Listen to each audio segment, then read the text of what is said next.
अस्सलाम वालेकुम। अस्सलाम वालेकुम। दुरूद शरीफ पढ़।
कल मैंने एंड कहाँ किया था? 5 को कहा था खुद करिएगा, और सिर्फ आंसर टैली कराने के लिए पूछा था आप लोगों से। EP, material column, conversion column, and बता दें बस। 4-5 लोगों का टैली कर गया तो बाकियों का भी कर जाएगा। 1550016 यही है। लेक्चर नहीं दिया तो भी कोई फायदा नहीं बैठने का, वाकई नहीं, कोई फायदा नहीं होगा। वैसे शुगल में साथ बैठना तो बैठे रहो। तो बैठे रहो, यही आंसर है। Cost per unit. अब न्यूमरेटर में ओपनिंग वर्किंग प्रोसेस नहीं आएगा। 22 पॉइंट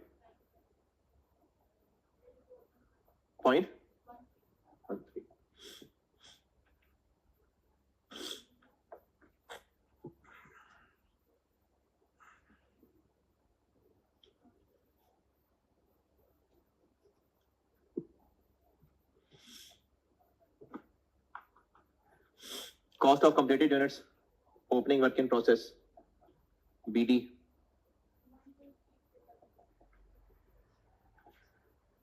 कन्वर्जन पे 960 पे, और ठीक है स्टार्टेड कंप्लीटेड ये दोनों।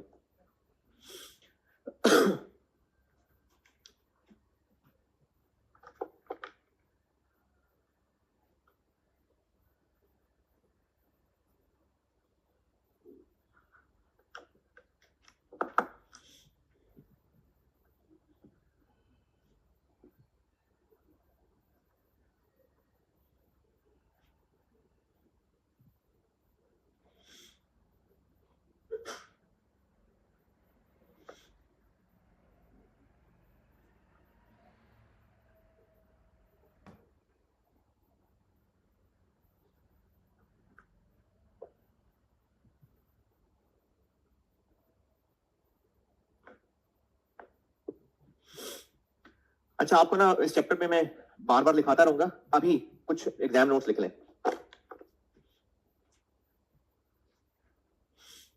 आगे भी चलते रहेंगे एग्जाम नोट्स। उर्दू में बता दिया करूंगा, आपने जिस जबान में लिखना हो फिर लिख लेना। अच्छा, एक पुरानी बताई हुई बातें रिपीट कर रहा हूं, अगर आपको लगे लिखने की जरूरत तो लिख लेना, अगर अंडरस्टूड लगे तो बेशक रहने दें। एक बात मैंने आपको ये बताई थी कि एबनॉर्मल लॉस और नॉर्मल लॉस, इनमें कोई फिजिकल फर्क नहीं है। यानी ऐसा नहीं है कि एबनॉर्मल लॉस वाले यूनिट्स ज्यादा टूटे हुए और नॉर्मल लॉस वाले कम टूटे हुए। फिजिकल फर्क नहीं है। फर्क किस बात का है? सिर्फ क्वांटिटेटिव फर्क है कि नॉर्मल लॉस सोचा था 500 यूनिट्स होंगे लेकिन असल में 700 हो गए, तो वो जो 200 ज्यादा जाया हो गए वो एबनॉर्मल है।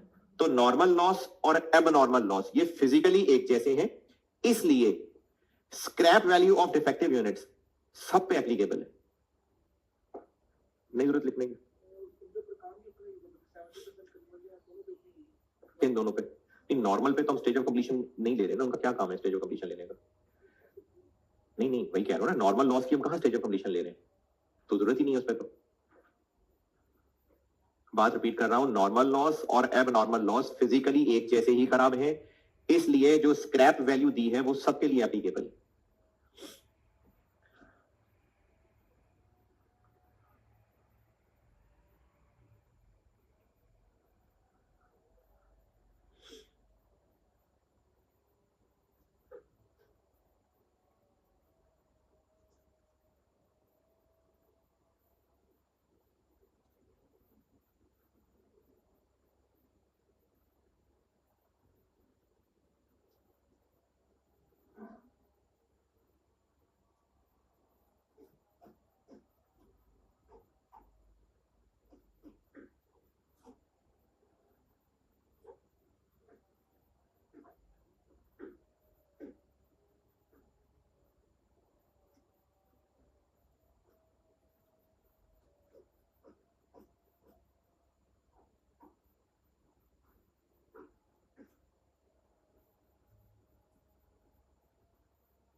दूसरा नोट लिखें।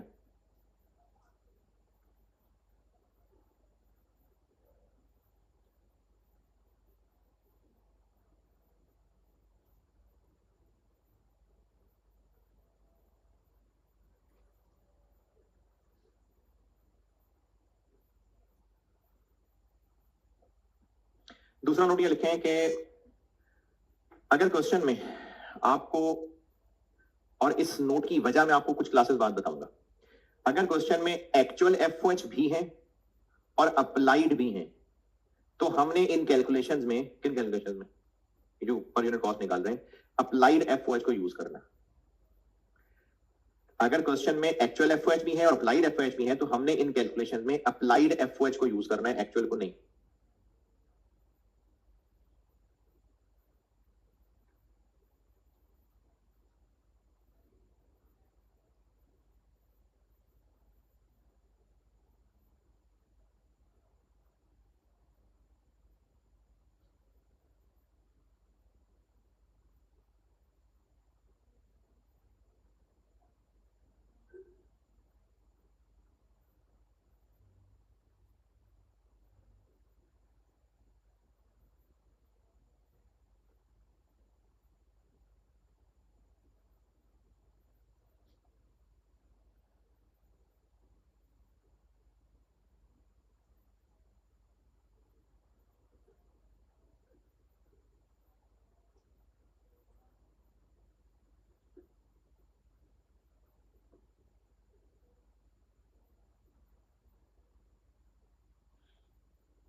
लिखा?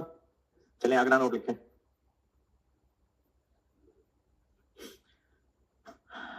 अगर लॉस की ये जो एल एजी है, अच्छा कल मैंने सवाल में एल कराया था, अभी एजी भी करा देता हूं। अगर एल एजी की स्टेज ऑफ कंप्लीशन नहीं बताई, मैंने कल बताई थी, अगर सवाल में एल एजी की स्टेज ऑफ कंप्लीशन नहीं पता तो बाय डिफॉल्ट वो 100% कंप्लीट है। अगर क्वेश्चन में एल और एजी की स्टेज ऑफ कंप्लीशन नहीं पता तो बाय डिफॉल्ट वो 100% कंप्लीट है।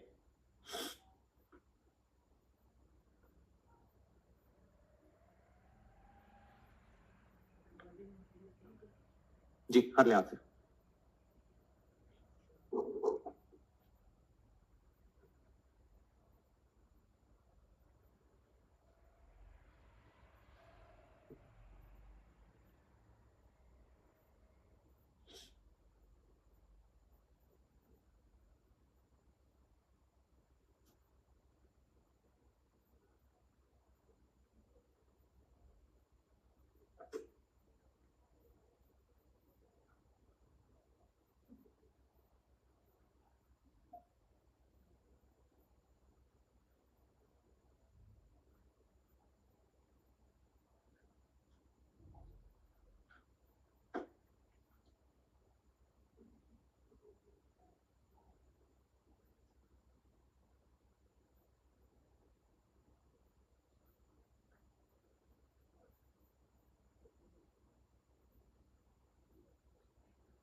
हाँ जी लिखी बात। अच्छा अगला नोट लिखें। वर्क इन प्रोसेस, एएल और एजी तीनों की बात करो। वर्क इन प्रोसेस भी, एएल और एजी भी। अगर सिर्फ स्टेज ऑफ कंप्लीशन बताइए तो बाय डिफॉल्ट ये कन्वर्जन के लिए, मटेरियल के लिए वो बाय डिफॉल्ट 100% कंप्लीट है। जैसे अगर आपको सवाल में लिखा मिलता है वर्क इन प्रोसेस इतना है और ये 50% कंप्लीट है बस, तो ये 50% विद रिस्पेक्ट टू कन्वर्जन है। मटेरियल में बाय डिफॉल्ट 100 ही है। वर्क इन प्रोसेस, एएल और एजी की अगर स्टेज ऑफ कंप्लीशन बताई है बस, तो वो बाय डिफॉल्ट कन्वर्जन के लिए है, क्योंकि मटेरियल के लिए वो बाय डिफॉल्ट 100% कंप्लीट है।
हाँ जी लिखा।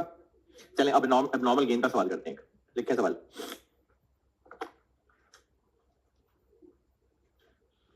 पहली लाइन तो आपको आती होगी। Following information relates to process 1 for the month of may.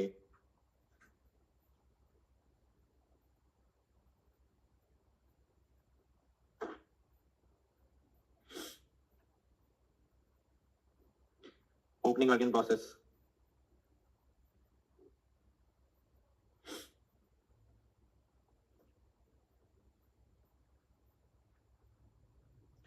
To 2000 units, 2000 units, और इनके साथ लिखिए 70% कंप्लीट। 70% कंप्लीट।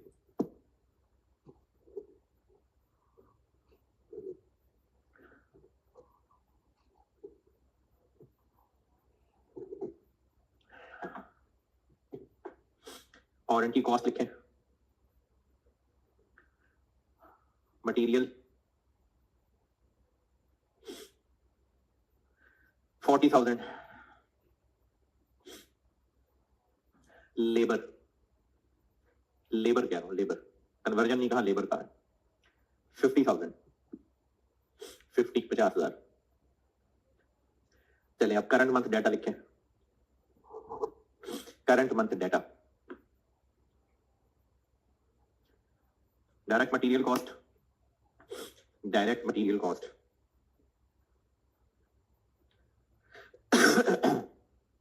520,000, 5,20,000। और ब्रैकेट में लिखें 24,000 यूनिट्स।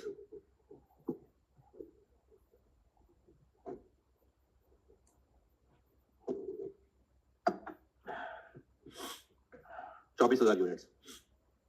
उसके बाद लिखिए डायरेक्ट लेबर कॉस्ट। अच्छा, मटेरियल और लेबर के साथ अगर डायरेक्ट का वर्ड कभी नहीं भी लगा हुआ तो वो डायरेक्ट ही है। डायरेक्ट लेबर कॉस्ट है 780,000, 7,80,000।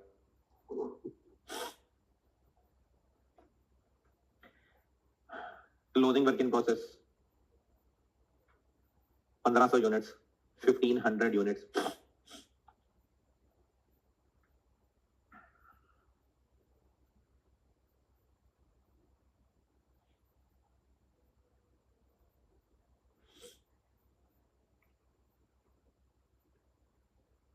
और इनके साथ लिखिए 80% complete.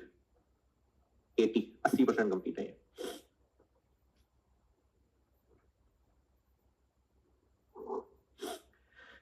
Normal loss, normal loss 1200 units, 1200 units.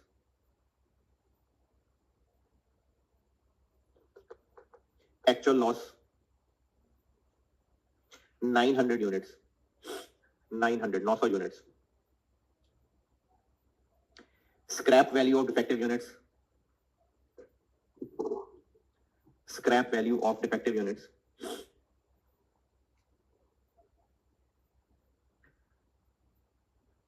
7 रुपए, ₹7 per unit, ₹7 per unit. FIFO से करें कि FIFO से? हर सवाल डबल डबल करेंगे तो टाइम लगेगा, बारी बारी चलते रहेंगे, तो चलो FIFO से।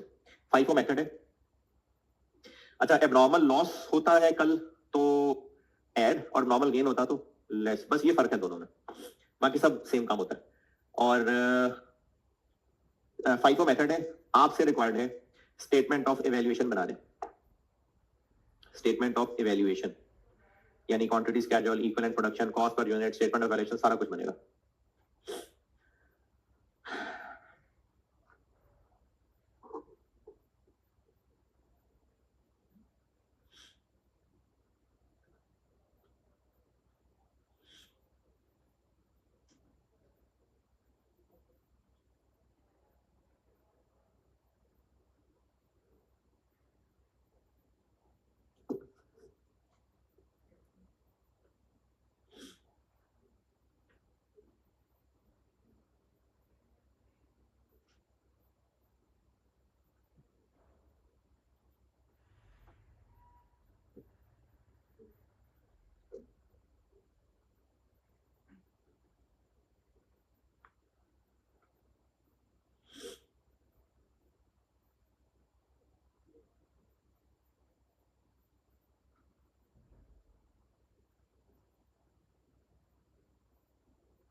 अच्छा, ये जो रिकॉर्डिंग फिजिकल वाले बच्चे, फिजिकल की बात कर रहा हूँ, जो क्लासेस में होते हैं उनकी बात कर रहा हूँ। पता नहीं आप मेरा ये लेक्चर आज देख रहे हैं कि कल देख रहे हैं कि 4 दिन बाद देख रहे हैं। आप लोग ने अगर जिदबाजी करनी है तो आपकी मर्जी है, बेवकूफी आपकी अपनी। ना स्मॉग कॉलेज ने मशीनें लगा के लॉन्च की, ना सरकार हमारे कहने से चलती है, ना आपके कॉलेज ने आप सरकार को कहा कि कॉलेजेस बंद कर दो, ना कॉलेज ने सरकार को कहा कि अच्छा खोल दो कॉलेज और फिर बंद कर दो। तो बेटे अगर आपने बेवकूफियों वाले काम करने हैं तो आपकी मर्जी है। पहला रूल ये था कि 1 हफ्ते के लिए क्लासेस बंद है, आपको मैसेजेस चले गए कॉलेज की तरफ से, आपको घर लेक्चर देने शुरू कर दिए। अब अगर 3 दिन के बाद गवर्नमेंट का नोटिफिकेशन आ जाए कि कॉलेज खुल रहे हैं, तो अब आप जिद कर रहे हैं कि भाई ये क्या बात हुई, आपने तो कहा था कॉलेज बंद है, तो यार तो घर बैठे रहो फिर। अगर गवर्नमेंट 4 दिन बाद फिर कहेगी बंद है तो फिर बंद हो जाएंगे, मतलब बच्चों वाली बातें करते हैं। तो इसलिए कॉलेजेस खोल दिए हैं कल से। अगर गवर्नमेंट ने 4 दिन बाद फिर बंद कर दिया तो हम फिर बंद कर देंगे, अगर खुले रहे तो खुले रहेंगे। तो जो बच्चे घरों में जाके बैठ गए रजाइयों के अंदर कि अब तुम घर आ गए, अब हमने कॉलेज नहीं आना, तो बेटे फिर अगले सेशन में आ जाना, वरना कॉलेज आए शाबाश और फिजिकल क्लासेस का हिस्सा बने। तो कल से आए सारे के सारे लोग, जब भी आप, अब कल पता नहीं आप किस पे कब सुन रहे हैं मेरा लेक्चर और कल कब कह रहे हैं, जब भी सुने, जब कॉलेज की तरफ से मैसेज है कि फिजिकल क्लासेस ऑन है तो आप लोग आए क्लासेस के अंदर। ये ना जिद करें कि आपने तो कहा था कॉलेज बंद रहेगा, तो आप लोग क्लासेस के अंदर वापस आए।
वो बात अभी रहने दें, मुझे पी अकाउंट्स कराऊंगा ना तब।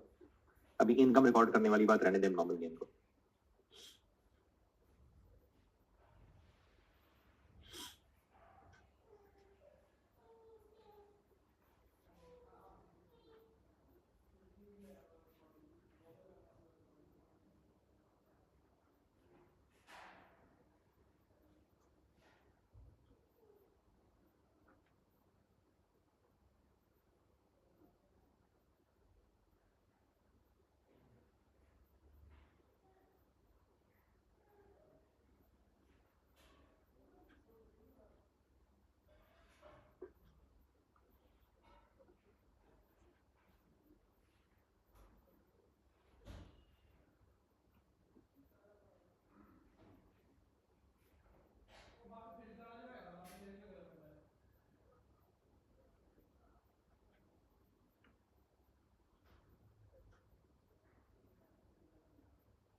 नूर इसको एक मिनट रोकना। हाँ जी, डन के डूइंग, डन होना चाहिए था। ओहो, ना आपने पूछा ना मुझे याद रहा। क्या नहीं पूछा बोला आप? है नहीं नहीं, FOH किधर है? यही क्या हो गया, FOH के बगैर नहीं हो सकता। अभी अभी नोट लिखवाई मैंने, सवाल के लिए था कि FOH अप्लाइड लेने हैं। दोबारा करें सवाल, लिखे लाइन लिखे, बस जो हो गया वो आपने कर लिया, पेज गंदे, दोबारा करते हैं हम। FOH इज अप्लाइड, सवाल में लिखे FOH is applied at 60% of direct labour cost. FOH is applied at 60% of direct labour cost. दोबारा कर रहे हैं सवाल, हो गया, प्रैक्टिस ही हो गई ना, कोई बात नहीं। FOH is applied at 60% of direct labor cost। चले देखिए, मैं करता हूं, आपसे नहीं होना, मैं करता हूं। क्वांटिटी स्केड्यूल पहले, आउटपुट नहीं बताया, कोई मसला नहीं है, इंफॉर्मेशन है पूरी available. Opening work in process जी 1000 कितना 2000।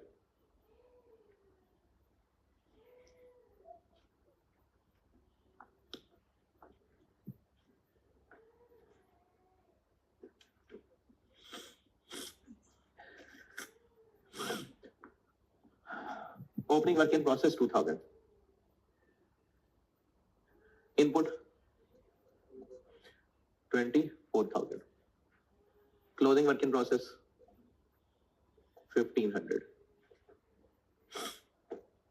Normal loss 1200।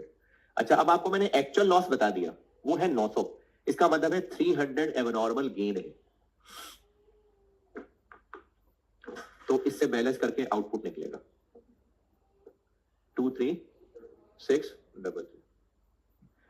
तो 900 एक्चुअल लॉस का मतलब है एबनॉर्मल लॉस से कम है, तो फिर नॉर्मल गेन है।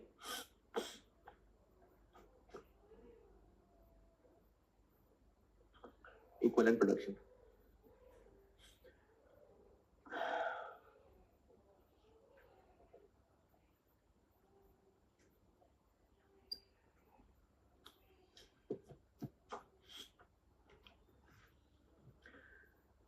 FIFO है ओपनिंग वर्क इन प्रोसेस 2000, कितने % कंप्लीट थे? तो बाकी 30 फिर इस महीने होंगे 600। स्टार्टेड एंड कंप्लीटेड, इसके लिए आपको कहा था कि आउटपुट में से ओपनिंग निकाल दें, तो 23,600 में से 2000 निकाल दें, 21,600 100%, 21,600 और 21,600। Closing work in process 1500 units, material के एतबार से पूरे हैं और कन्वर्जन के एतबार से 80% है, तो 1500 और 1200। एबनॉर्मल गेन 300, और मैंने आपको इस 300 के बारे में ये कही कि लॉस वाले कितने % कंप्लीट थे, तो फिर 100%, और इनको करना है ऐड के लेस, एबनॉर्मल गेन को लेस करना है, डिनोमिनेटर में लेस करना है, तो 300 less.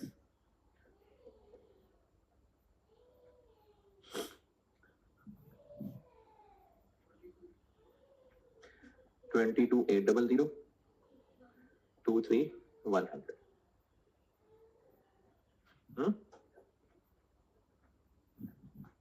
Cost per unit, material और कन्वर्जन इफो है, इसलिए ओपनिंग नहीं, बस करंट पीरियड कॉस्ट आएगी। मटेरियल 520, कन्वर्जन डायरेक्ट लेबर बताई मैंने कितनी, 7,80,000, और FOH है उसका 60%, तो उसको भी साथ मिलाना है, तो 1.6। ठीक है, किया मैंने, 1.6 करने से साथ 60% भी ऐड हो गया, 1248,000। ये मैंने डायरेक्ट लेबर के साथ उसका 60% भी ऐड कर दिया, तो कन्वर्जन बन गई। और नॉर्मल लॉस की रिकवरी वैल्यू, नॉर्मल लॉस 1200 और रिकवरी 7 रुपए जी 8400 511600 और 1248000 और इसका डिनोमिनेटर बन गया 22800 और 23100 तो कॉस्ट पर यूनिट आ गई 22.44 और इधर 03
Statement of evaluation. Cost of completed units.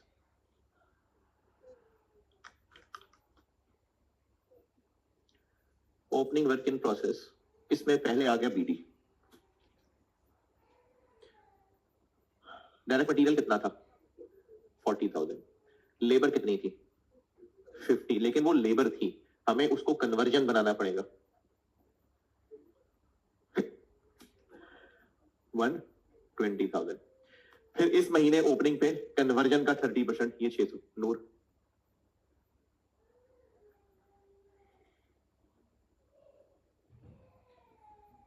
54.03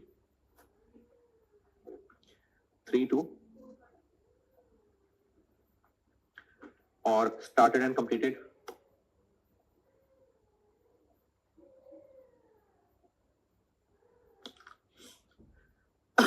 ji 21600 into ये दोनों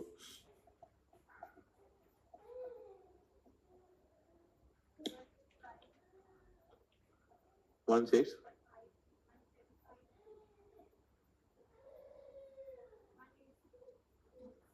45 1801 और cost of closing work in process material conversion.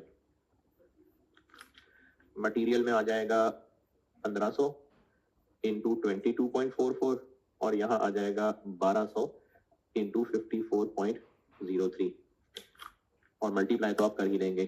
Cost of abnormal gain जो इनकम में लिखा था या जो एक्सपेंस में लिखा था मैं वो अभी नहीं बता रहा. स्टेटमेंट ऑफ एवेल्युएशन में कॉस्ट ही आती है एबनॉर्मल गेन यूनिट्स की कॉस्ट के लिए. और अच्छा ये चूंकि दोनों लिहाज से 100% है तो इसको भी हम 300 इंटू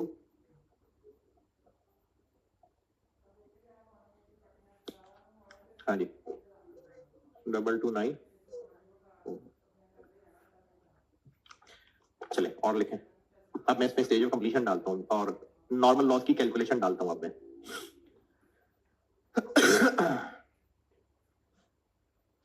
इसमें कोई सवाल है तो बताएं, फिर मैं अब नॉर्मल लॉस की कैलकुलेशन डालता हूँ।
हाँ जी, ये noted.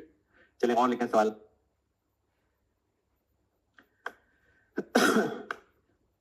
Following information leads to process one for the month of May.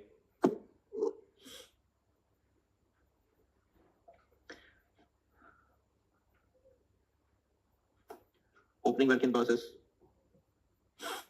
Opening work in process. 2400 units. 2400 units.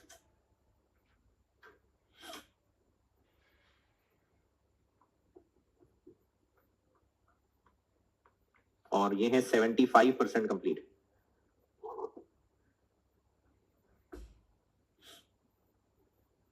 75% complete. और इनकी कॉस्ट लिखें। डायरेक्ट मटेरियल है यूनिट्स कितने बताए मैंने? 2400 ना। डायरेक्ट मटेरियल कॉस्ट है 36,000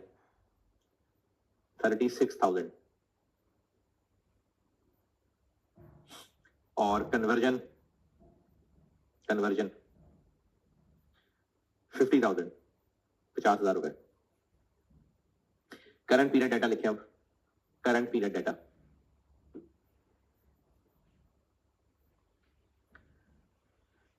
डायरेक्ट मटेरियल कॉस्ट 400,000 4 लाख और ब्रैकेट में लिखें 22,000 units 22,000 units. Direct labour cost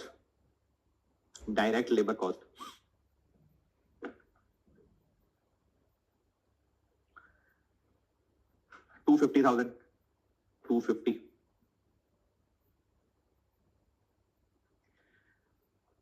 actual FOH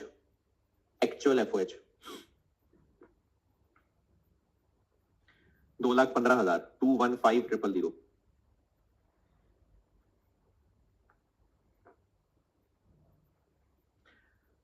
और FOH is applied at 80% of direct labor cost 80% of direct labor cost। उसके बाद लिखिए closing work in process 2,000 units 2,000 units.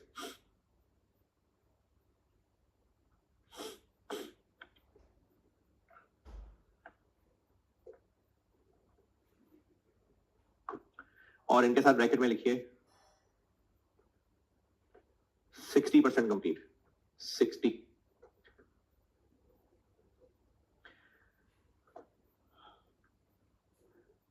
Output 21,500 units 21500। Normal loss 5% of output. 5% of output.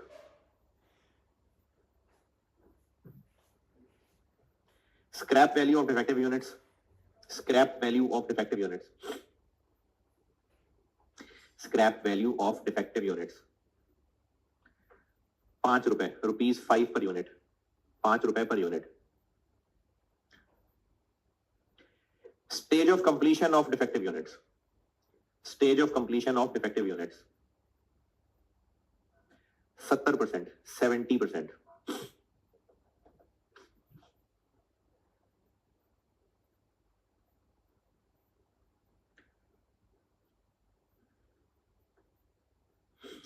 uh, 80 कर ले, फिर points में answer आ जाएगा. 80, 70 नहीं, 80% कर ले. 80%. एफ को मेथड है, एफ को,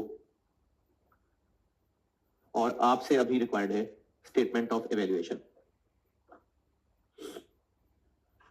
स्टेटमेंट ऑफ एवेल्युएशन बना दे.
हाँ जी, एफर्ट्स डन होनी चाहिए थी।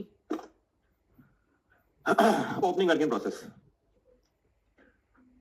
2400, इनपुट 22,000, क्लोजिंग वर्किंग प्रोसेस जी 2000, और हमें क्या पता है, और हमें आउटपुट पता है 21,500।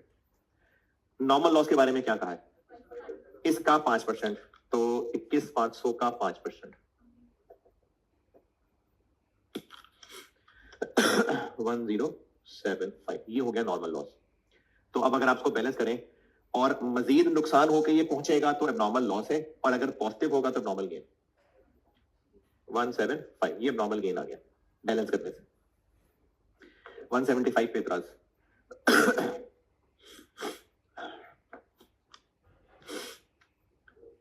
अच्छा, यहां पर एक एतराज हो सकता है क्योंकि सामने वामनी बैठी हुई, वरना कोई ना कोई पूछ लेता।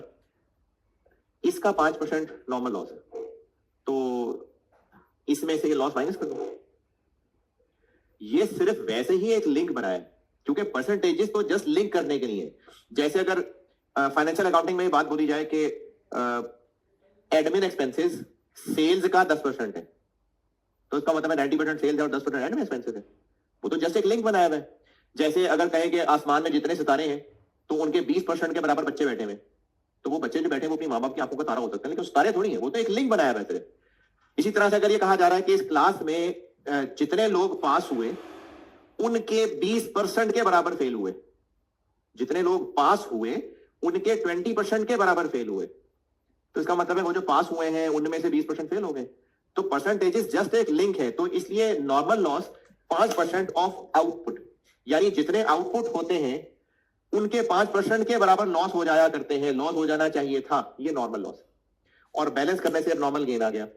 एफ को मेथड है तो कंप्लीटेड यूनिट्स 21,500,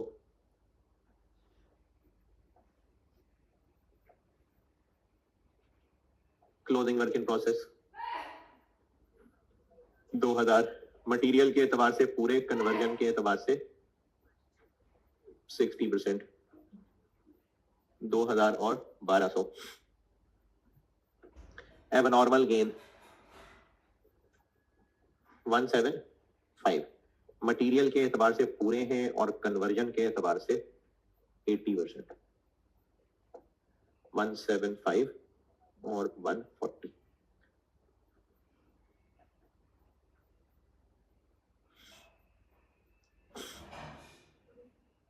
टू 2,3,2,5 2,2,5,60।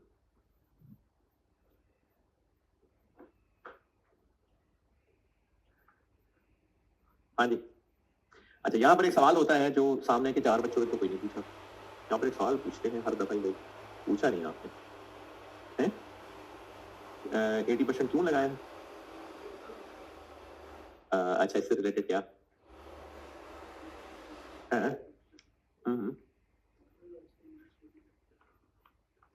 लेकिन नॉर्मल लॉस के यूनिट्स कहां लिख रहे हैं हम? नहीं, देखें, स्टेज ऑफ कंप्लीशन सिर्फ तब लग रही है जब हम इसको डिनोमिनेटर, ये डिनोमिनेटर निकाल रहे हैं, तो नॉर्मल लॉस के यूनिट्स तो नहीं डिनोमिनेटर में आ रहे। इसलिए नॉर्मल लॉस पे यहां ये हम क्या यूनिट्स कैलकुलेट कर रहे हैं, क्या इस्तेमाल है इनका? ये डिनोमिनेटर है। जो डिनोमिनेटर में यूनिट्स हैं उनकी पर यूनिट कॉस्ट है, तो नॉर्मल लॉस वाले यूनिट्स को तो हम कोई कॉस्ट ही नहीं दे रहे। नहीं, ये सवाल नहीं था, कोई और सवाल होना था। हाँ जी।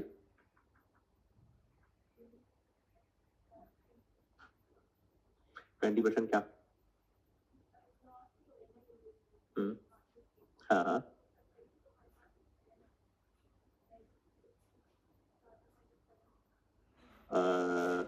अच्छा, चलो मैं सवाल इसको जरा बेहतर कर देता हूं। सवाल ये होना चाहिए था, और जो दुनिया कैमरे के पार बैठी हुई है, एबनॉर्मल गेन खराब हो गए जब बन गए, जब खराब ही नहीं हुए पूरे बन गए, तो फिर 80% किस बात का?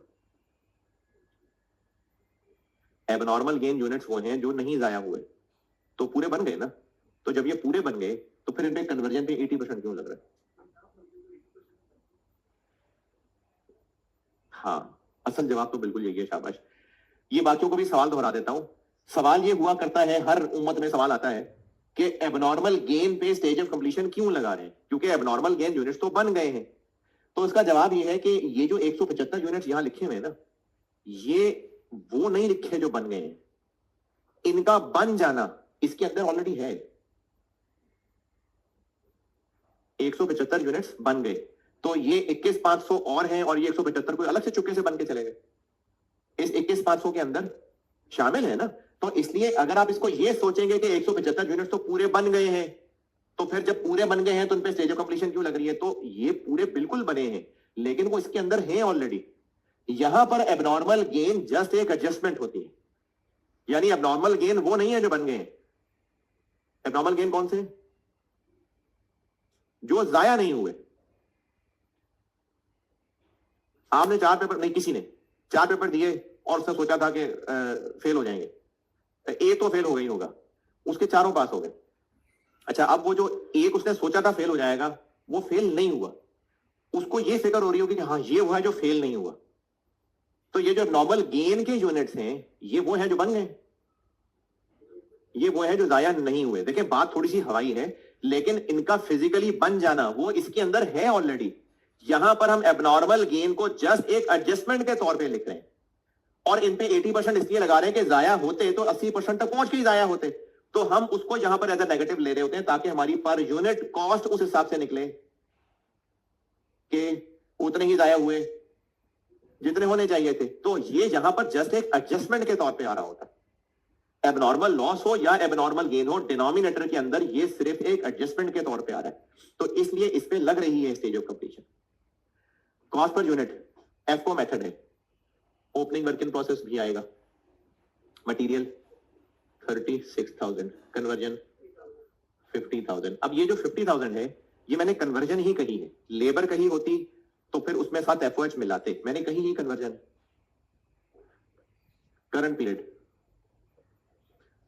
मटेरियल 4 लाख। अब मैंने यहां पर लेबर अलग कही है, तो लेबर के अंदर लेबर कितनी है?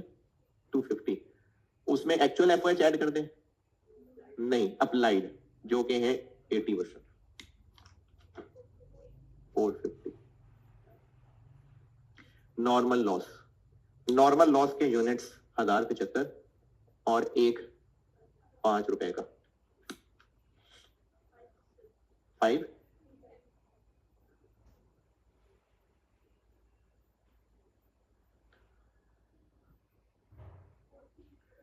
430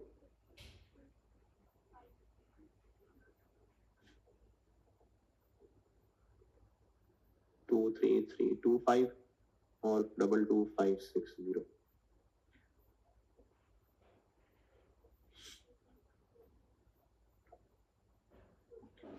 $22.16।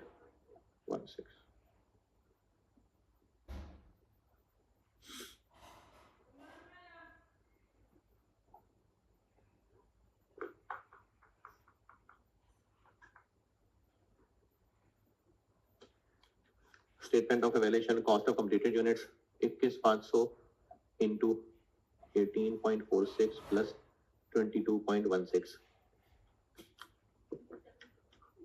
87,330। Cost of closing work in process, material conversion, material इनमें 2000 इंटू 18.46 और conversion 1200 into 22.16। Cost of abnormal gain. Statement of evaluation का मतलब है कि इस महीने में इसकी जो भी परफॉर्मेंस है, कितने बने, कितने जाया हुए, कितने नॉट आउट हैं, उन सब की टोटल कॉस्ट, ये स्टेटमेंट ऑफ एवेल्यूएशन होती है। 175 इंटू 18.46 और 140 इंटू 16। चल ठीक है जी, अल्लाह हाफिज।